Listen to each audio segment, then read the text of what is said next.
এখানে সজনে ডাঁটা, কুমড়ো, বরবটি, আলু আর রাঙা আলু আর পটল কেটে নিয়েছি। একটা নিরামিষ তরকারি করব। এবার একটা ভাজা মশলা আগে রেডি করে নিচ্ছি।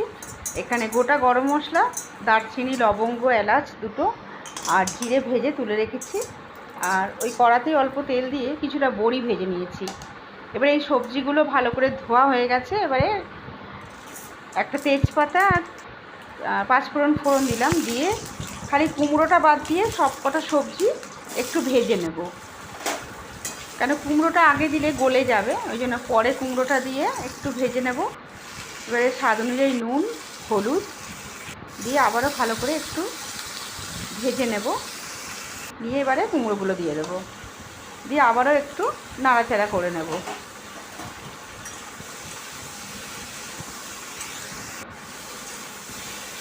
এবারে আদা বাটা আর এখানে দুটো টমেটো আর কাঁচা লঙ্কা একসাথে বেটে দিয়ে দিলাম।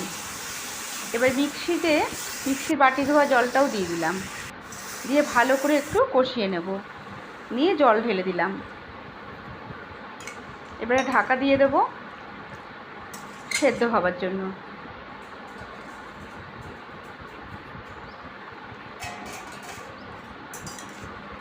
তো সবজিগুলো সেদ্ধ হয়ে গেছে। এই অবস্থাতে এবারে বড়িগুলো দিয়ে দেব। কেন বড়িতে রসটা ঢুকবে, আগে বড়ি দিলে বড়িগুলো গলে যেতে পারে, যাতে বড়িগুলো রসও ঢুকে যায় প্লাস গোটা গোটা থাকে। আর এবারে হাফ চামচ চিনি দিলাম। নিরামিষ তরকারিতে একটু চিনি দিলে তরকারির স্বাদটা বেড়ে যায়। আর ভাজা মশলাটা গুঁড়ো করে নিয়েছিলাম, সেটাও দিয়ে দিলাম। তো তরকারি আমার রেডি হয়ে গেছে। এবারে নামিয়ে নেব। এইভাবে বানিয়ে দেখুন, নিরামিষ দিনে কিন্তু সবাই কিন্তু আঙুল চেটে খাবে।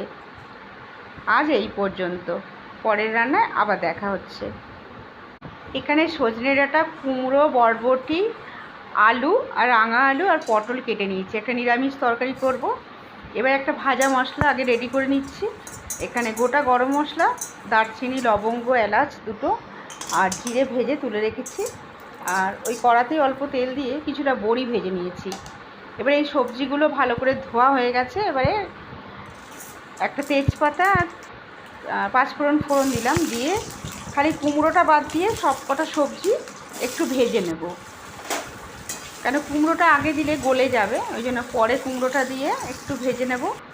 এবারে স্বাদ অনুযায়ী নুন, হলুদ দিয়ে আবারও ভালো করে একটু ভেজে নেব। নিয়ে এবারে কুমড়োগুলো দিয়ে দেবো, দিয়ে আবারও একটু নাড়াচাড়া করে নেব।